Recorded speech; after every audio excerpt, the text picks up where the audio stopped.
Bonjour à tous et bienvenue pour ce nouveau test. Aujourd'hui on va parler du Galaxy S10e. Évidemment je l'ai eu en test, il le fallait bien, surtout que j'avais eu le S10 Plus, mais le S10e il avait quand même ce côté un peu particulier d'avoir ce côté compact, ce côté un petit peu plus mignon entre guillemets, puisque le gabarit compact aujourd'hui ça se perd, et qu'il reste haut de gamme. On n'est pas sur une version light avec un processeur un peu en carton et tout qui est un peu plus pourri. Ici, ce qu'il y a de bien, c'est qu'on garde la plupart des bonnes caractéristiques des Galaxy S10. Ce qui est bien, donc, c'est qu'on a le même processeur, on a les mêmes caméras, mais on perd le x2. C'est surtout ça. Une petite batterie de 3000 mAh, toujours le même Exynos 9820 de qualité, et le tout dans un gabarit qui est compact, ce qui est bien. Alors par contre, on n'a pas le lecteur d'empreinte sur l'écran, mais sur le côté. C'est un petit peu la grosse différence avec justement les Galaxy S10. Et on a aussi le fait d'avoir donc toujours ce petit appareil photo qui est tout mignon sur le côté à droite. Ce qui est bien, c'est qu'il est tout seul et je trouve que ça passe un peu mieux avec des bords un petit peu plus épais. Donc ce qui fait que c'est... Alors dire que c'est l'iPhone XR de chez Samsung, je sais pas. Pour moi, il n'a pas de grosse encoche dégueulasse, il n'a pas des bords énormes sur lesquels tu peux faire atterrir un avion, ce qui fait que pour moi, non, ce n'est pas le cas. Mais ce qui est bien, c'est qu'il est plus abordable, il est plus petit surtout, et c'est surtout pour moi son plus grand avantage, c'est qu'il est plus petit, il est moins cher, et avec globalement les mêmes caractéristiques. Donc je trouve que globalement, l'appareil est plutôt cool sur le papier. Et donc maintenant que je l'ai en main, qu'est-ce que ça donne? Eh bien, je vais pouvoir vous dire ça.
Au niveau du design, on se retrouve avec le même design que ce que l'on retrouvait. Alors, ça va être un mélange entre ce qu'on retrouve déjà tout simplement sur les S10, mais par exemple sur les Galaxy Note en version un petit peu plus entre guillemets mignon, comme je le disais juste avant dans la présentation.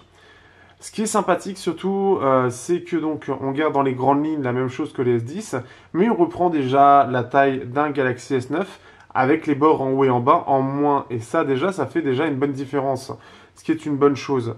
Ce que l'on peut remarquer déjà, et comme vous l'avez vu, hop, ici, non, c'est pas ça que je vais montrer, on va le montrer, non, c'est tout noir, non, c'est tout noir aussi, 10 heures. Donc on peut le voir déjà, on a cette même caméra sur le côté à droite, le même que le S10, donc ça c'est une bonne chose. Ce qui lui permet d'avoir un design beaucoup plus compact, et surtout, alors on a des bords qui sont assez, alors un peu épais quand même, mais qui, alors en comparaison du XR, clairement ça n'a rien à voir, faut le dire ce qui est un petit peu. Refais le focus, toi. Hop, on va lui... Voilà. Donc, il n'aime pas quand c'est trop blanc. Donc là, on peut voir. Et donc, clairement, en fait, on est sur des bords qui sont forcément un petit peu épais. Mais clairement, on a quelque chose qui est tout à fait correct. On peut le voir. Alors, ce qui serait bien, on peut le voir même pour le bas par rapport au côté. Ce qui est bien, c'est qu'on a un truc un petit peu plus uniforme, sans pour autant avoir des autoroutes sur chaque partie. Donc ça, c'est plutôt une bonne chose que j'apprécie. Sur le côté gauche, on a droit au bouton Bixby. Bixby, ce bouton m'énerve au plus haut point, mais on doit faire avec. Et le bouton volume. Vous avez en haut la partie double SIM ou SIM plus carte SD. La SIM est toujours présente même sur un appareil aussi compact. Sur le côté droit, vous avez le lecteur d'empreinte sous l'écran. Sous l'écran. Le lecteur d'empreinte sur le bouton Power, en fait. Donc ils ont repris l'idée de Sony et je trouve qu'elle est très très bien. On en reparlera rapidement juste après. On a le haut-parleur ici, l'USB-C, le jack qui est toujours de la partie.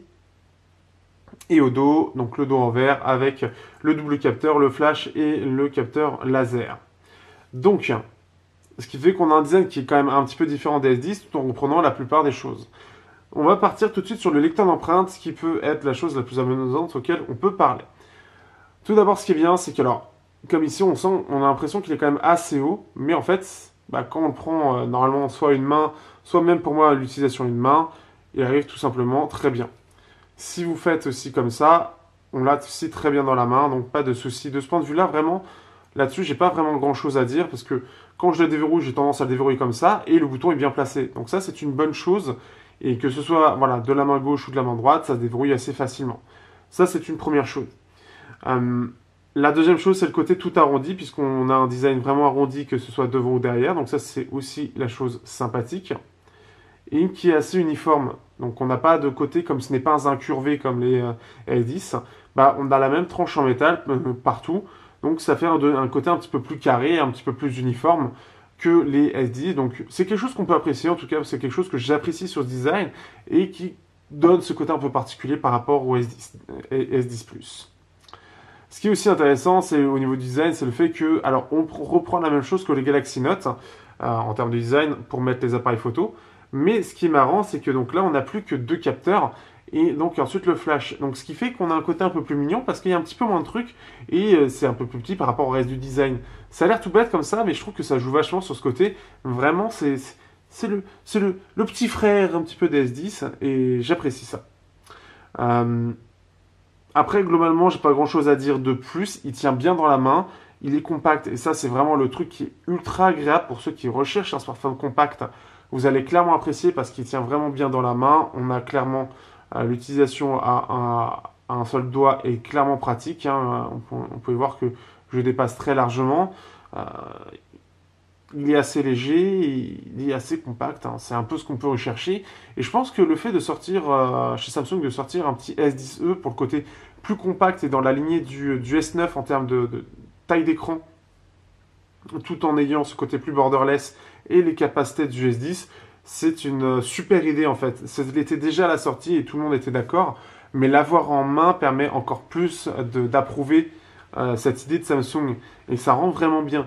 C'est juste génial et c'est un super concurrent en fait au Pixel 3 qui du fait qu'il est quelque chose de très très similaire avec ce même côté compact et surtout avec la partie Samsung pour la partie photo qui n'est pas descendue, on ne baisse pas en qualité et ça c'est une excellente chose.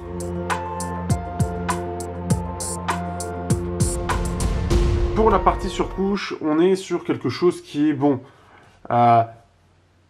C'est One UI quoi. Donc ce qui fait qu'One UI s'articule comment? La base de l'idée, c'est surtout d'avoir une partie visuelle, c'est ce qu'on voit très clairement ici, la partie visuelle en haut et la partie ici qui soit la partie où on va effectuer des actions. L'idée est excellente parce que dans l'idée, ça va être surtout, les smartphones aujourd'hui sont grands, donc quitte à ce qu'ils soient grands, autant avoir quelque chose qui soit bien pensé avec l'interaction qui se fait ici et des choses un petit peu moins utiles ou visuelles ici. Donc là, clairement, on voit un favori vidéo suggestion, on s'en fout un peu. Donc c'est un petit peu à part. Ce qui fait que c'est bien fait. On a aussi le fait de pouvoir directement demander à avoir un Samsung Pay qui apparaisse comme ceci. Que dire de plus ensuite? Les paramètres qui sont les paramètres selon Samsung. Et je trouve que par rapport, par exemple, aux paramètres Huawei, il y a beaucoup de choses, il y a des suggestions qu'ils ont essayé un peu de reprendre. Et ici, ce qui est bien, c'est que dans l'affichage, si on va chercher quelque chose dans l'affichage, on va se dire, on va trouver telle option, et parfois, c'est pas forcément le cas, parce que l'ergonomie de Samsung n'est pas l'ergonomie que tout le monde a. Mais ce qui est bien, c'est que je trouve que les suggestions qui sont proposées, comme le Always on Display, ou l'amélioration de la visibilité, ou l'optimiseur de vidéo, sont des choses qui sont mises ailleurs pour diverses raisons ergonomiques, pour leurs choses, mais comme ils se disent très bien que beaucoup de gens vont les regarder par déduction ici pour telle option, ils se sont dit, si vous recherchez ça, c'est ailleurs. Et donc, on vous le montre ici.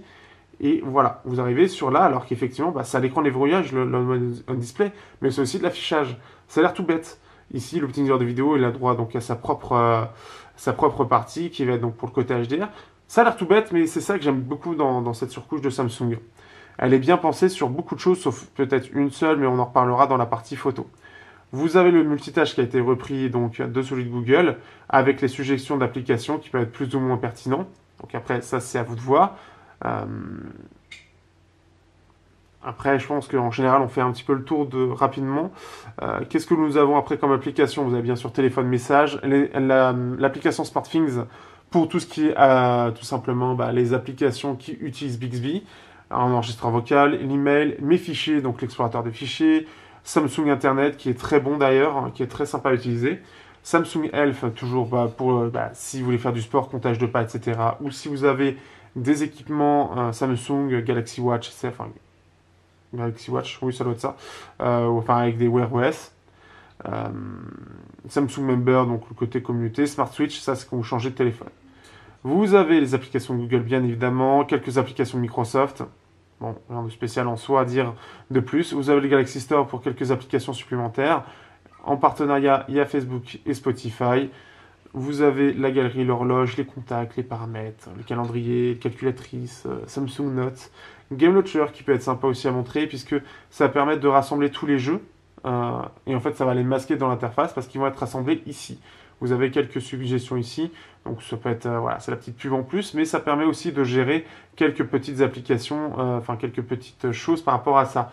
Donc par exemple, ça peut cacher les notifications, etc., etc.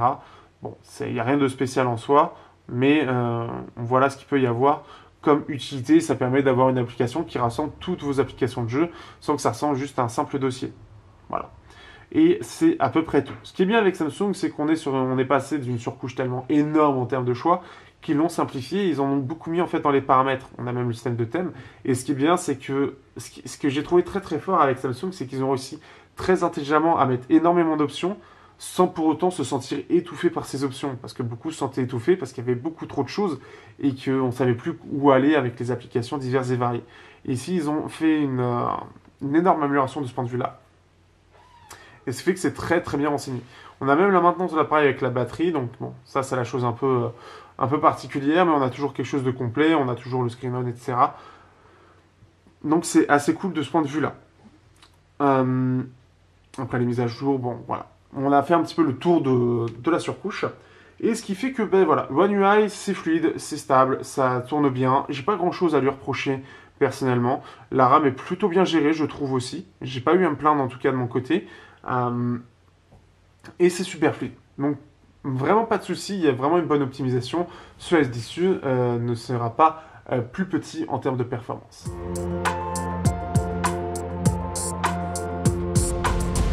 Au niveau de l'écran, on se retrouve avec un écran de 5.8 pouces en Full HD. Donc c'est en 2280 x 1080p, donc du 18,5 neuvième. Et on se retrouve avec clairement un écran. Alors la différence avec le S10, c'est que déjà il n'est pas incurvé, hein, ça c'est déjà une première chose que l'on peut noter. C'est quelque chose que beaucoup de gens trouvent appréciable, en tout cas apparemment, puisqu'ils n'aiment pas le côté incurvé des S10 ou S9 ou S8. Donc ça, je pense que déjà ça répond à une demande. On a aussi le fait que ce ne soit pas pour le coup un écran qui soit un écran dit optique pour notamment le lecteur d'empreintes, puisque le lecteur d'empreintes est sur le côté. Et on a le côté poinçonné qui est pour l'instant exclusif à Samsung, puisque effectivement en fait les seuls OLED qu'il y a en poinçonné, ce sont pour l'instant que des Samsung qui gardent l'exclusivité. C'est notamment l'une des explications pour laquelle Honor n'a pas ce type d'écran. Donc voilà une première chose, donc ce qui fait qu'il garde l'exclusivité pour certains appareils, notamment dans la Galaxy A et ce S10e. Au niveau des possibilités, vous avez la possibilité, donc si je vais dans affichage, et que je vais, alors déjà vous avez la gestion de la lumière bleue qui peut être programmée, qui peut être donc qui peut gérer selon si c'est couché ou non, voilà, ou si c'est personnalisé, donc ça c'est une première chose. On a un mode nuit aussi qui va permettre de rendre l'interface tout en noir et blanc et donc permettre déjà à votre œil d'être moins sollicité et aussi de consommer moins de batterie puisqu'il y aura plus de pixels noirs affichés, donc ça c'est une autre chose. La dernière chose, c'est que vous avez vous avez deux modes d'écran. Vous avez naturel et vif, donc avec en vif la gestion, ici comme on peut le voir, des balance des blancs, et aussi vous pouvez gérer quand même un petit peu les couleurs, si j'enlève un peu de rouge, ce genre de choses. D'ailleurs, ce paramètre-là était venu avec, je sais plus quel Galaxy S, mais qui avait eu un problème, en fait, notamment à cause en fait, du HDR, avec un côté trop rouge. Donc si justement vous trouvez qu'il y a trop de rouge, etc., vous pouvez les gérer soit simplement, soit de façon un petit peu plus complexe, mais ça reste assez limité, avec cette gestion du rouge, bleu et vert. Voilà un petit peu pour cet écran. Globalement, qu'est-ce qu'on peut en dire sinon? C'est un écran qui donc qui est HDR aussi, donc ça c'est une bonne chose. Il n'est pas en 2K comme la plupart des des Galaxy S, mais là pour le coup il n'est que en 1080p. Donc ça après c'est logique au vu de l'appareil, au vu de ce qu'il montre tout simplement en termes de performance, on va dire, par rapport au S10. Hein, pour le coup il est là pour être un petit peu moins bon. Et l'écran lui-même, donc forcément, est un petit peu plus, entre guillemets, pixelisé. Sur cette taille d'écran, il n'y a aucun problème. Et donc, ce qui fait qu'on se retrouve avec... en fait, le fait que ce soit en 1080p, c'est une bonne chose. Puisque ça va consommer un peu moins de batterie, sachant qu'on a une petite batterie. Et pour la taille d'écran, de toute façon, la 2K serait totalement inutile. C'est juste que comme Samsung mettait en avant sur ses Galaxy S avant ça, la partie VR, aujourd'hui, elle est réservée forcément au S10 et S10 Plus, et le S10e, lui étant plus petit, entre guillemets, et plus light, entre guillemets, eh bien, on a déjà cette partie-là. Les couleurs en elles-mêmes, elles sont très bonnes. Hein. Déjà, on a le côté HDR pour tout ce qui est Netflix, YouTube, etc. Et on a aussi des couleurs à l'écran, on peut le voir au niveau des applications, qui sont très naturelles, très justes. Hein. Si on se met en mode naturel, on aura des couleurs qui seront très neutres. Donc forcément moins de 3, je sais pas exactement comment dire le delta E, mais on est certain avec Samsung en mode naturel, ils sont à moins de 3, ils sont parmi les meilleurs de ce point de vue-là. Donc c'est extrêmement bien maîtrisé, ça se voit, il n'y a rien qui est flashy, tout est vraiment propre en termes de couleurs, rien ne dépasse. Donc c'est vraiment très bon de ce point de vue-là.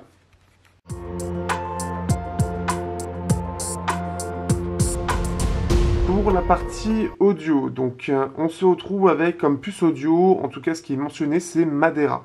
Il n'y a rien de précis par rapport à ça, et par contre on aura exactement la même qualité sonore que le S10 ou S10 Plus en partie jack. Je vous avoue par contre, alors on va le voir ensemble, que j'ai pas vraiment fait de musique, balancer de musique en stéréo. Donc déjà on garde la stéréo, ce qui est une excellente chose pour un smartphone aussi compact.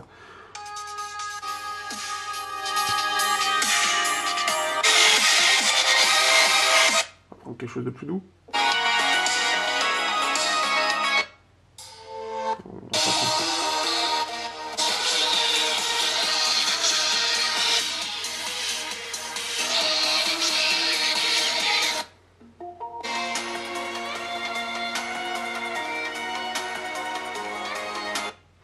Ce qui est agréable, c'est qu'ils ont gardé vraiment le côté stéréo aussi. Ça aurait pu être quelque chose qui aurait pu sauter du fait que ce soit la version E. Et ce qui fait que, ce qu'on peut remarquer, c'est que déjà on a quand même un son qui est assez puissant. Ce que je remarque, c'est quand même moins puissant que le Galaxy S10. Ça reste moins incroyable. On a un peu moins de basse aussi, donc quelque chose qui est un peu moins, entre guillemets, équilibré. Par contre, entre les deux haut-parleurs, on a quelque chose qui est quand même vachement équilibré. Même si le haut-parleur en haut est petit, il reste tout à fait puissant. Bien sûr, on a la partie basse médium ici, médium aigu en haut. Donc ça, c'est quelque chose qui ne change pas. Mais il est intéressant en tout cas de l'avoir et de l'avoir de bonne qualité. Pour la partie jack, comme je l'ai dit, c'est excellent en termes de qualité sonore. Ce qui fait que ça va être exactement la même chose que le Galaxy S10 ou S10 Plus. Et clairement, on va être dans le très haut du panier. Mais ils ont fait un énorme effort de ce point de vue-là. Ils étaient déjà très bons avant, mais là, ils ont fait encore un bond en avant. Et c'est pour moi bien meilleur que le Meizu 16e. Donc c'est une excellente chose de ce point de vue-là. Et c'est même assez étonnant. Ce qu'on a aussi comme possibilité, c'est d'avoir un convertisseur ultra haute qualité. Donc si vous avez de la musique de haute qualité, vous avez ça. Vous avez l'égaliseur simple ou personnalisé. Donc ça, c'est une bonne chose et assez efficace. Et vous avez aussi le Dolby Atmos qui peut être utilisé donc pour le côté up ici, si j'arrive à le montrer, mais hop, on va faire comme ça, ce sera mieux, voilà. Qui va permettre d'avoir un son qui va être plus ou moins optimisé. Donc si par exemple je le remets là, ce sera peut-être mieux d'ailleurs. Non, c'est pas vraiment. Mais ça va, entre guillemets, améliorer un petit peu les corps de voix, ça va être un petit peu plus généreux, on va dire, un petit peu plus flatteur. Mais en tout cas, c'est sympa, c'est présent et c'est assez agréable, notamment pour les films, ça peut avoir un côté vraiment beaucoup plus agréable.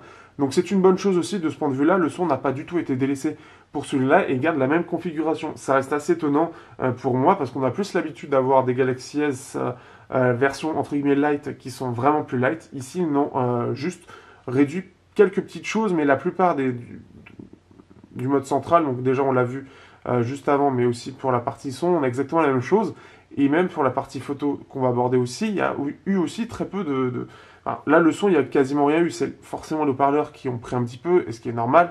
On est sur un corps qui est plus petit, forcément, on ne peut pas mettre la même puissance, les mêmes haut-parleurs, la même qualité. Mais on va voir aussi pour la photo que c'est vachement intéressant de ce point de vue-là.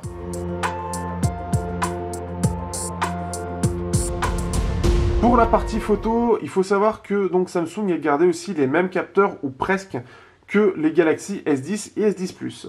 On se retrouve en fait avec juste un seul capteur en moins, mais tous les autres capteurs sont exactement les mêmes. Donc, ce qui fait qu'on va avoir le capteur principal en ouverture 1.5 ou 2.4, qui est le même que le Galaxy S10 et S10 Plus.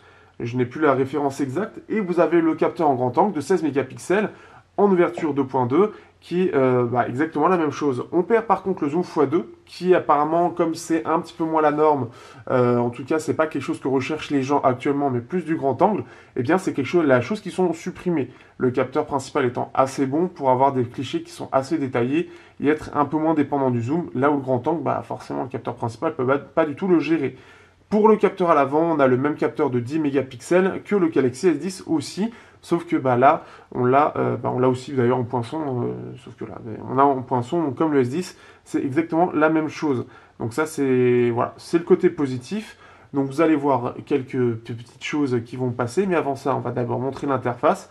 Donc l'interface qui est exactement la même forcément, sauf que forcément on n'a plus le zoom. Donc vous avez la gestion très rapide et très simple pour passer d'une application photo à une autre. Le changement de caméra qui est très rapide d'ailleurs, hein, et qui est bien meilleur, et je tiens à le rappeler, que le Huawei P30 où c'est assez dégueulasse de ce point de vue-là, là où sur le Samsung et même sur cette version-là, c'est assez propre. Ce qui me déplaît notamment sur cette application et la plupart des applications actuelles, c'est surtout le fait qu'on ait énormément de modes, le tout en fait dans cette ligne en fait tout simplement qui a été repris par Apple, et clairement c'est clairement pas ça que j'aurais repris de chez Apple, surtout que chez Apple ça a un sens parce qu'il y a très peu de modes. Ici il y a beaucoup trop de modes pour utiliser ce système-là. Et ce qui fait que c'est dégueulasse de passer d'un mode à un autre, c'est très chiant. Et moi qui dois switcher entre les différents modes, on se retrouve parfois à aller sur le mode d'à côté, devoir se rattraper, comme exactement ce que je viens de faire là, alors que je l'ai sur le mode nuit. C'est vraiment pas terrible. Donc là-dessus, clairement, ça aurait été mieux de garder les anciennes interfaces où on avait le choix et on cliquait sur ce qu'on voulait, et pas faire un swipe que je trouve absolument à chier. Il faut le dire. Vous avez, comme sur les S10, etc., vous avez la possibilité d'avoir du 960 fps en 720p, qui est pas mal du tout. Vous avez de la vidéo en 4K 60 fps, donc qui est super bon. Vous avez aussi même une meilleure stabilité en 1080p, ce qui fait que malheureusement la vidéo est faite comme ça. Mais on a, comme on peut le voir, hein, la stabilité est plutôt bonne. Si je fais up, si je regarde bien, normalement je suis en 4K, en HDR. Donc c'est des choses, hein, c'est un derrière smartphone à bien maîtriser au niveau de la vidéo. La stabilisation, donc c'est vraiment une bonne chose. On sent que c'est maîtrisé. Donc là-dessus, c'est assez cool. J'ai pas vraiment grand chose à dire. On peut voir même après la vidéo, c'est quand même bien stable. Forcément, là, je bouge pas. Mais ce qui fait que c'est plutôt bien au niveau vidéo. Vous verrez de toute façon vers la fin de cette partie-là, une grande partie de la vidéo, bon, en 1080p, certes, de toute façon, la vidéo en 1080p, mais vous verrez que c'est très propre.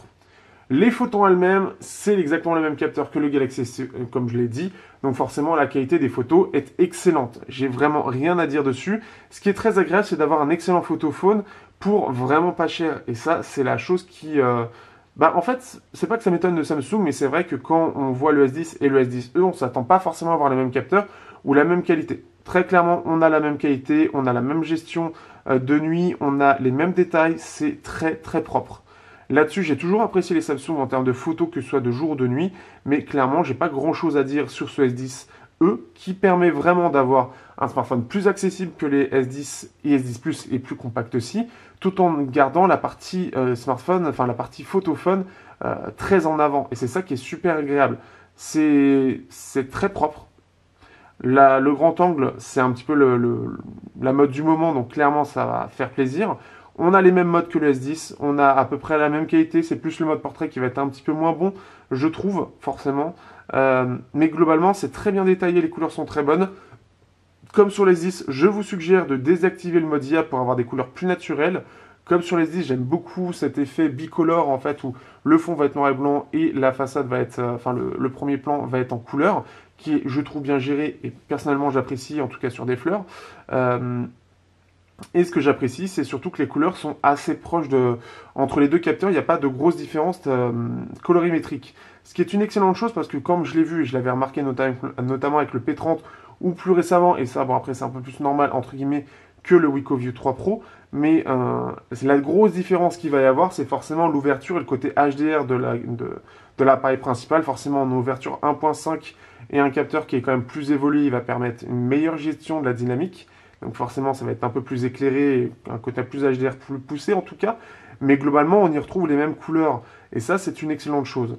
Le mode nuit, plutôt utile, sans plus, hein, réellement. Le capteur principal est... Enfin, le mode auto est très largement suffisant pour faire de très belles photos qui sont très propres. J'ai pas vraiment grand chose à dire de plus.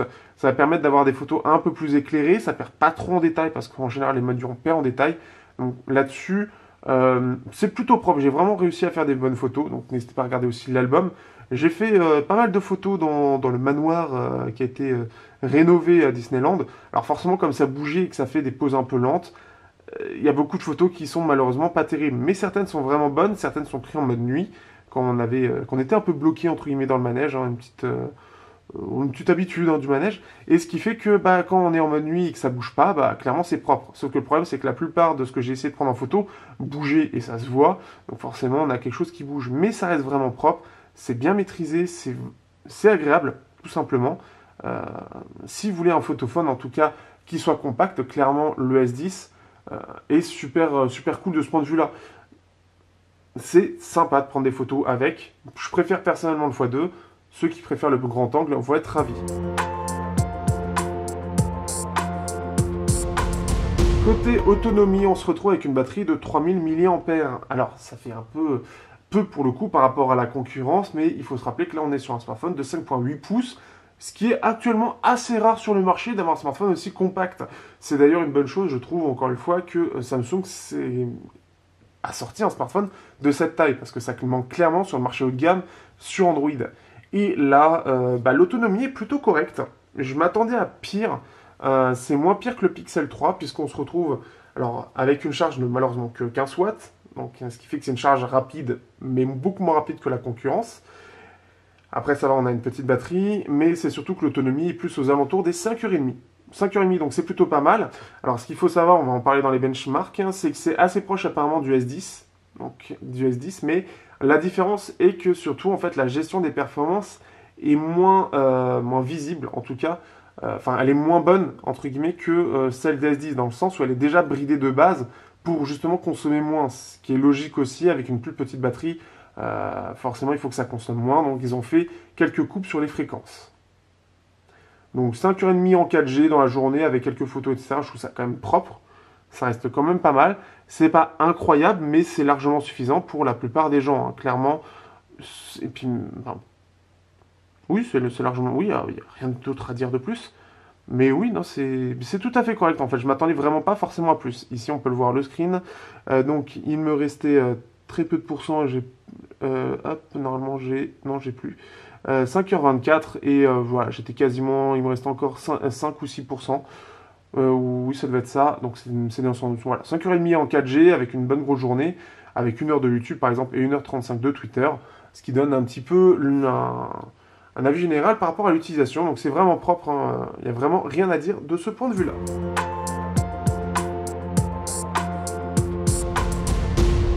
Au niveau de la partie benchmark, on commence avec Geekbench et donc on est sur un Exynos 9820 qui est gravé en 8 nanomètres et non pas en 7 comme je l'avais dit sur le S10, donc 8 nanomètres. Et donc il est en 4 cœurs à Cortex A55 et 4 cœurs Mangouze. Donc c'est des versions A76 modifiées de la part... Enfin non, pour être très précis, on a 2 cœurs Mangouze qui sont en fait boostés à 2,7 GHz, qui sont modifiés de la part de Samsung. On a 2 cœurs qui sont en Cortex A75 et en 2,3 GHz. Et enfin les 4 cœurs en A55 qui sont à 2 GHz. Le but étant d'avoir en fait ce que proposait il y a très longtemps de ça maintenant Mediatek avec ce système de plusieurs en fait choix de cœurs, c'est-à-dire 4 cœurs puissants basse puissance, 2 cœurs haute puissance modérément, c'est-à-dire que ça va pas trop, ça consomme pas trop d'énergie, c'est mieux maîtrisé, et 2 cœurs très haute performance pour donner un maximum de performance justement, voilà, tout simplement. Et donc ce qui fait qu'on a des scores qui sont un petit peu moins élevés que ce que propose le S10, en tout cas le S10 Plus. Que j'avais eu, puisque là, au lieu d'être à 5000, on est à 4500, 4453 pour être précis, et au lieu d'être à un peu plus de 11000, là on est à 10 301. forcément, et comme je le dis, je vais vous montrer juste après, justement, c'est que la puissance a été un petit peu plus bridée. Donc, ce qui fait qu'on se retrouve alors sur le tweet que j'ai fait pour comparer, pour justement comparer les performances. Ce qui fait que, alors, il est plutôt bon de ce point de vue-là, puisque il a en moyenne 130 GIPS, ce qui est correct, mais un peu en dessous de ce que propose par exemple le Kirin 980. Ce qui est assez étonnant d'ailleurs, parce que normalement il est censé être plus puissant. Donc après, est-ce que c'est benchmark en question ou c'est les limites en fait des performances et en mode normal en fait, il ne se met pas à fond, ce qui me semble assez logique. Donc il ne perd que 16% de ses performances, ce qui est plutôt bon. Donc on peut le voir ici, hein, ça reste en plus de ça graduel, hein, ça descend au fur et à mesure. Et donc on est sur le meilleur score à 144. D'ailleurs, je viens de regarder à l'instant, et le S10 Plus lui faisait un petit peu moins. Donc c'est vraiment limité de ce point de vue-là. Donc ça reste assez correct, hein, on est sur un score qui est plutôt bon, mais en dessous de ce que propose la concurrence, notamment le Snapdragon 845. Donc là par exemple le Meizu 16e était à 180 GIPS, et il m'a fait je ne sais quoi, super, bon c'est pas grave. Bref, ce qui fait qu'en termes de performance là-dessus, je m'attendais à ce qu'il justement il soit beaucoup plus bridé pour le coup, et pas du tout. Donc ça c'est une excellente chose, ce qui fait qu'il tourne bien en fait, il tourne un petit peu moins en tout cas en règle générale, ce que montre Geekbench, hein, c'est qu'à fond il va être un petit peu plus limité, mais il n'est pas trop bridé par rapport en tout cas au S10 Plus. En termes de performance graphique, avec donc GFX Bench et son test longue performance, on a donc des Mali G76, ici on a 1080p, sachant que le S10 Plus est toujours en 1080p logiciellement. Voici ce que ça donne en termes de performance, sachant qu'on a à peu près la même chose sur le S10 Plus. Donc on commence à 3546, donc très proche du S855 à fond déjà dès le départ, puisque maintenant j'ai le Black Shark 2. Il descend en fait pendant 10 minutes, il va le tenir, il va descendre à 3300 encore pendant une dizaine de minutes, pour descendre tout en bas à 2290 pour les 10 dernières minutes. Ce qui fait que c'est plutôt pas mal, et ça se bride moins qu'un Kirin 980 par exemple, donc ce qui est plutôt bien, surtout sur le V20, qui est quand même plus gros en soi, donc il doit normalement dissiper mieux la chaleur. Donc 2280 ça reste correct, ça reste moins bien qu'un 845, on sait que c'est leur gros, un peu un de leurs éléments centraux dans le socle pour gonfler les benches, etc. entre guillemets. Mais ce qui fait que ça tient mieux en général sur les 845, en tout cas les Qualcomm. Ici, ça tient toujours un peu moins bien, mais il y a eu des gros efforts de Samsung depuis. Et clairement, 2300, c'est un peu en dessous de ce qu'on peut voir avec des 2700, 2800 chez Qualcomm. Mais pour un smartphone aussi compact, encore une fois, c'est très bon. Si on compare à la concurrence, alors je ne sais pas du tout par contre ce qui va nous afficher comme concurrence, on va le voir. C'est hop ici, on va être face au l'iPhone 8 Plus, donc c'est tout à fait correct, hein, sachant que bon, lui il est en 1080p aussi, l'iPhone 8 Plus. On est face au OnePlus 5 avec le Snapdragon 835 qui lui ne bride pas ses performances. Le 5T forcément aussi, donc ça c'est normal. L'iPhone 8 étant en 720p, forcément ici il fait un meilleur score. Honeywell, je ne sais même pas du tout à quoi ça correspond. Le View 10, on s'en fout, et après c'est des smartphones qui sont moins performants, qui ont des processeurs moins performants globalement. Donc après, c'est pas très très utile. Ce qui va être un petit peu plus intéressant à montrer, c'est l'autonomie. Donc on table sur à peu près, donc ici 152 minutes, donc c'est 2h30. 2h30, si on compare, on est assez bas forcément. La plupart des smartphones haut de gamme ont des petites autonomies, puisqu'en général, ils ont des grosses performances, mais avec des petites batteries. Donc si on compare, alors on va aller chercher 153 minutes, on est équivalent au Galaxy S6 par exemple, Nextbeam Robin qui était avec un S800, le vernet Apollo tiens, avec le Helio X20, le S6 Edge Plus, Redmi Note 2, ok, Galaxy S7, donc c'est quelque chose qu'on avait assez classique, le Note 4, Mate 10 Pro, S8 Plus, l'iPhone X hein, qui est un petit peu plus à 20 minutes de plus. Voilà un petit peu ce que l'on a en autonomie.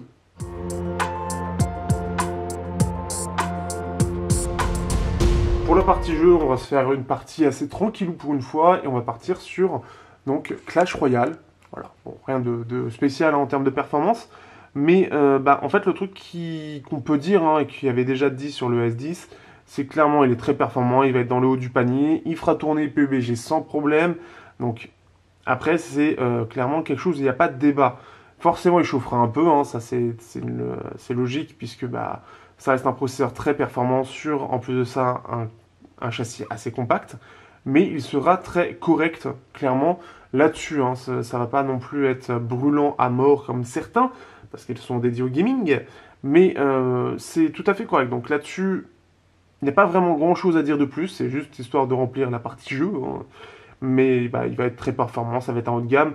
On connaît déjà ses performances, on sait qu'il est bon dans le domaine, donc vous pourrez vous lancer très bien sur une partie jeu très complète, forcément avec du PBG, etc., sur un smartphone aussi compact et assez aujourd'hui trouvable vraiment pas cher.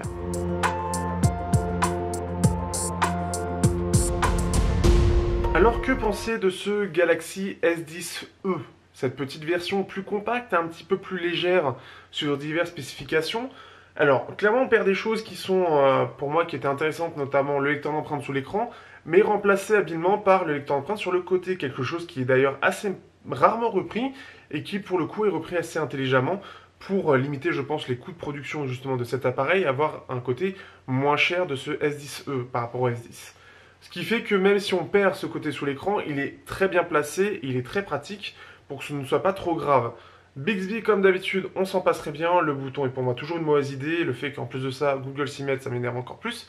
Mais bon, après, Samsung veut lancer son écosystème et forcément, il le force un petit peu via ses produits, puisqu'ils sont notamment d'abord sur le côté matériel avant d'être sur le côté logiciel. Donc c'est une façon pour eux de s'imposer. Ça, c'est une première chose, on ne s'y fera jamais, je pense, à Bixby. J'aime pas du tout cette gestion-là, mais One UI, l'interface en tout cas, est vraiment très bien. Je l'apprécie toujours autant. Sur la S10e, elle est toujours aussi pratique, donc ça, c'est une bonne chose. Ce que j'apprécie, c'est surtout qu'en fait, le produit en lui-même n'est pas une version, c'est en tout cas de moins en moins le cas sur beaucoup de smartphones, mais n'est pas une version light. C'est vraiment une version Enfin, c'est une version light premium, en fait, comme j'aime ça appeler ça, un peu comme le Mi 9 et le Mi 9 SE que j'ai testé juste avant là-dessus. Ce qu'il y a de bien, c'est que en fait, ils ont fait des choses intelligentes en termes de coût budgétaire, on va dire, pour avoir un smartphone moins cher. Le fait que ce ne soit pas incurvé, le fait qu'il n'y ait pas de lecteur d'empreinte sous l'écran, enlever le x2 en termes de capteur photo, c'est vrai que c'est pas forcément le truc qui est entre guillemets indispensable. On a toujours quand même le côté poinçonné pour rester quand même dans l'air du temps. On garde le double haut-parleur, on garde le jack ainsi que l'ASD. Pour un smartphone aussi compact, quand certains nous disent qu'à 6 pouces, eh ben, il n'y avait pas la place, bah, pour le coup, ils ne montrent que si. Alors, est-ce qu'il y aurait eu plus de batterie s'il y avait ceci, blablabla? Je n'en sais rien. Néanmoins, Samsung, pour l'instant, reste avec le jack, et moi, ça me plaît. Sachant qu'en plus de ça, il l'améliore aux petits oignons, comme j'aime bien, et permettent d'être dans le très haut du panier en termes de jack. Et moi, qui, comme vous le savez, comme vous l'avez vu, je suis très intra, je suis très écouteur, bah forcément, ça me plaît beaucoup. Et surtout que, bah voilà, ils font très attention au son. C'est encore une des rares marques qui garde le jack parce que enlever une fonction, c'est pas d'évolution, c'est juste enlever une fonction parce que c'est plus simple à faire. Et Samsung ne cherche pas la simplicité. Il cherche pour le coup encore, et c'est quelque chose qui me plaît dans la politique de Samsung, à faire à ce que le consommateur soit content globalement du produit et qu'est-ce que veut le consommateur et non pas qu'est-ce qu'est le progrès technologique à tout prix. Ce qu'ont fait certains, c'est bah, ils l'ont enlevé parce que il n'y a même pas d'explication, parce qu'ils sont courageux. Il y en a d'autres qui ont repris le même truc en disant c'est courageux, mais on le met quand même encore sur le milieu de gamme, hein, parce qu'on est courageux, mais peut-être pas à ce point-là. Et ce qui fait que Samsung, pour l'instant, il n'y a que, et encore une fois, le futur, le Galaxy pliable, le Galaxy Fold, qui intègre les Galaxy Buds dans le packaging, ce qui fait que c'est cohérent. Ici, il y a des écouteurs AKG, d'ailleurs, que je n'ai pas testé, enfin, je n'en avais pas parlé, mais qui sont très bons aussi. Ce qui fait que ce S10e, bah, les trucs qu'ils ont enlevés, en fait, c'est des trucs que, bah, pour certaines personnes, n'apprécient pas forcément, notamment le côté incurvé de l'écran, qui veulent garder un côté compact, notamment si vous venez des anciens, des S6, S7, voire S8, pour le S9, ça sert à rien de changer, mais qui veulent y rester sur un côté vraiment compact, vous l'avez là. Et ça, c'est une excellente chose. Et encore une fois, ils sont sur un marché du haut de gamme, où tous les hauts de gamme aujourd'hui font plus de 6 pouces. Être avec du 5.8 pouces aussi complet en très haut de gamme, il n'y en a plus aujourd'hui. Il n'y avait que Sony qui était encore sur le marché avec pas mal de concessions en général, quoique ça dépendait, qui ont changé de gamme, qui ne savaient plus où aller et qui ont arrêté. Samsung est sur un marché qui, pour le coup, est quand même limité en termes de personnes, mais je pense qu'au final, bah, il y a pas, enfin, il y a à la fois le prix un petit peu qui joue par rapport à S10, et aussi le fait qu'il soit plus compact. C'est un marché qui reste petit, mais qui existe encore, et surtout quand on a un smartphone ultra complet, il a tout pour plaire, et pour ceux qui ne veulent pas s'encombrer d'un gros smartphone, bah, il a tout pour plaire, clairement. Donc, bien joué Samsung, encore une fois. J'ai pas vraiment de grosses critiques, le x2 me manque, ça c'est une évidence. Une batterie de 3000 mAh, forcément, on va faire juste la journée, ce qui fait que l'autonomie sera forcément un peu limitée, mais c'est logique sur un smartphone. Donc, c'est encore une fois compact et très haut de gamme avec un processeur très puissant. Ce smartphone, j'ai envie de dire, c'est presque un smartphone parfait en fait pour tout le monde en fait, parce que bah on le prend bien en main, le lecteur d'empreinte est bien placé. C'est limite le seul défaut, encore une fois, c'est le bouton Bixby qui est chiant en fait, qui est vraiment chiant. Mais sinon, l'intégration, le design, tout est cohérent dans la gestion de ce S10e. Tout est bien pensé, tout est pensé intelligemment, et très peu de concessions ont été faites, beaucoup moins que ce qu'on aurait pu attendre en général. Et je m'attendais pas à ce qu'il y en ait aussi peu en réalité. Parce que ça ne se voit pas. On a un écran qui est forcément un peu moins bien, c'est des petites choses comme ça, mais l'utilisateur final, même un peu exigeant, il ne le verra pas. Et c'est ça que je trouve très fort sur ce S10e. Donc, clairement conquis. Après, comme d'habitude, j'aime beaucoup Samsung, j'aime beaucoup sa politique. Je suis très Samsung hein, dans tout ça. Donc, forcément, logiquement aussi, je vais apprécier le produit. Mais ce S10e m'a quand même bien surpris et je le trouve très bon, clairement. Ça fait un très bon concurrent du Pixel 3 pour, du côté de Samsung. Et technologiquement, en tout cas, enfin, avec des petites choses en plus, en tout cas pour moi, qui sont intéressantes. Sur ce, merci à vous d'avoir regardé ce test. Merci à vous les tipeurs de me supporter toujours autant, même si voilà, je sais que je suis plus audio, je le sais, mais merci à vous, merci de rester là-dessus. Merci aux Utipeurs qui commencent un petit peu à l'utiliser. Donc merci, si vous voulez regarder juste des pubs, vous avez Tipeee et Utip pour les regarder afin de justement ne pas débourser d'argent. Vous avez le lien dans la description si vous voulez aussi m'aider et que vous êtes intéressé par le smartphone. Vous achetez via le lien, ça me fera une petite commission. C'est toujours ça de prix, ça permet de me financer des petites choses au fur et à mesure. Bref, sur ce, à bientôt. Et j'aurai d'ailleurs bientôt le Galaxy A50 en test. Donc si vous êtes arrivé jusque là, vous le saurez. Allez, ciao.